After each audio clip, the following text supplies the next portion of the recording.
Good morning. Welcome to the Windsor Star News Cafe. I'm Don McArthur. I'm here with Dylan Kristy, and we got a huge show for you queued up today. John Milson is going to be here. That's right. We'll also have Jeanette Calandra, Ann Jarvis is popping in, and Ward 3's Reno Bordelin.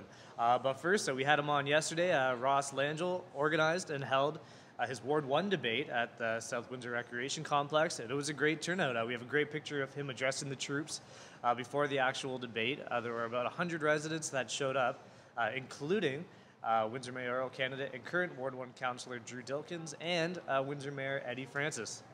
Yeah, exactly. So he seems to be following his brother to all the campaign stops, and Dilkins there, he's the incumbent. But some mudslinging last night, some allegations of flyer drops and, where do you live, and pretty ugly stuff. Yeah, we did talk to Ryan Mancini about this when he came on. We didn't make the show, but apparently there is some literature that's being handed out door to door where he's being accused of actually not living in Ward 1, the ward that he's vying to represent, they've even said that he's commuting every day to Ottawa to work for his government job there. But he's saying it's a straight out lie, that it's absolutely not true, that it's all baseless, and it's heating up. Yeah, we love to see it. The other thing heating up is this whole Dilkins thing with this email trail yesterday. We're going to ask him about that. Just late last night, Milson's campaign team, they tweeted out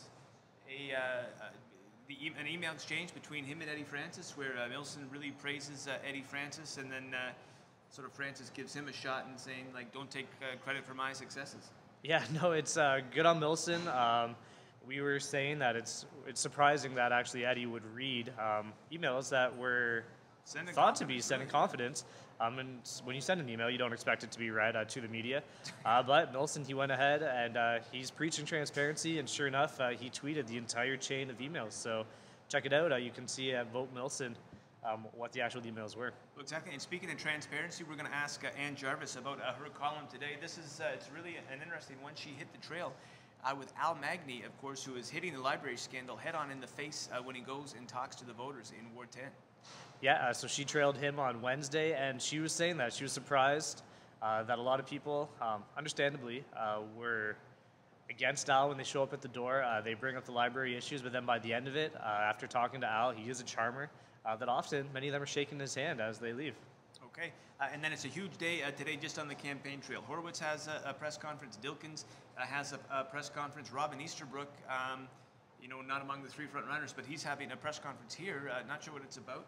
In the Windsor Star News Cafe. Ed Sleeman's having a press conference. Howard Weeks is having a press conference. I mean, they really need to coordinate with each other. They should have a shared document where they can all see. A Google Doc or something. A Google Calendar, a shared calendar, where they can just see, because it stretches us thin. But we're going to be there. We'll cover all of it. So check out windsorstar.com to find out what they are trying to say. Okay, thanks for joining us in the Windsor Star News Cafe.